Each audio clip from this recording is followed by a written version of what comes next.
नमस्कार मंडळी, आज पलक किचनमध्ये बनत आहे कडव्याची भाजी, चमचमीत झणझणीत कडव्याची भाजी। चला आता आपण कडवे नीट करण्यापासून बघूया। हे बघा, अशा पद्धतीचे काळ्या सालीचे जे कडवे असतात, काय काय ठिकाणी हे संकरित असले तर थोडेसे व्हाईट कलरचे पण कवर्स असतात त्याचे, पण हे गावठी कडवे आहेत। आता आपल्याला नेहमीचीच लागणारी सामग्री आहे ही आला लसूण मिरची कोथिंबीर पेस्ट, कांदा, टोमॅटो अशा पद्धतीने आपल्याला घ्यायचे आहे। हे बघा, तेलामध्ये अशी फोडणी करून घ्यायची पहिली, त्यामध्ये आला लसूण पेस्ट टाकून घ्यायचे।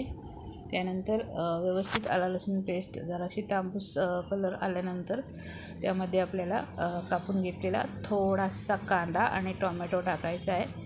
आणि नेहमीप्रमाणेच ही भाजी आपल्याला बनवायची आहे, त्याच्यामध्ये बटाटे कापून घेतलेले आणि हे टाकायचे आहेत असे। हे बघा, अशा प्रकारे छान दिसतात। त्यामध्ये थोडंसं पाणी ॲड करून शिजत ठेवायचे आपल्याला, व्यवस्थित ढवळून अशा पद्धतीने छान दिसते। तिखट वगैरे सगळं घालायचं त्यामध्ये आणि गरम मसाला घालायचा। हा गरम मसाला जो आहे त्याची रेसिपी मी तुम्हाला लवकरच पाठवणार आहे। तर कुठल्याही भाजीमध्ये, चिकनमध्ये, मटनमध्ये हा जर मसाला तुम्ही वापरलात तर भाजी अतिशय अप्रतिम होते, अतिशय चांगल्या पद्धतीची होते। तर या मसाल्याची रेसिपी मी तुम्हाला नक्कीच पाठवेन। तर हे बघा, कशी छान कडव्याची भाजी सुंदर झालेली आहे। व्यवस्थित शिजल्यानंतर त्याच्यामध्ये हे वाटप आपण ॲड केलं आहे आणि आता छान कड येतो आहे भाजीला, बघू शकताय तुम्ही किती सुंदर दिसते।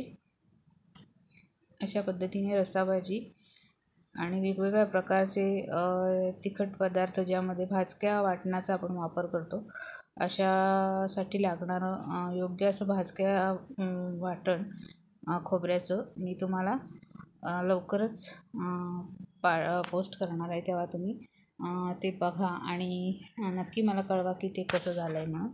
आणि तसंच नेहमीच्या ह्याच्याप्रमाणे आपण जशा भाज्या बनवतो तशा पद्धतीने बनवायच्या, फक्त तो मसाला त्याच्यामध्ये वापरला की अत्यंत उत्कृष्ट चव लागते आणि सुंदर प्रमाणात ते आपल्याला तयार होतं। म्हणूनच ही रेसिपी मी तुम्हाला आवर्जून पोस्ट करणार आहे। तर ही बघा, आपली कडव्याची भाजी सुंदर तयार झालेली आहे। लाईक करा, शेअर करा।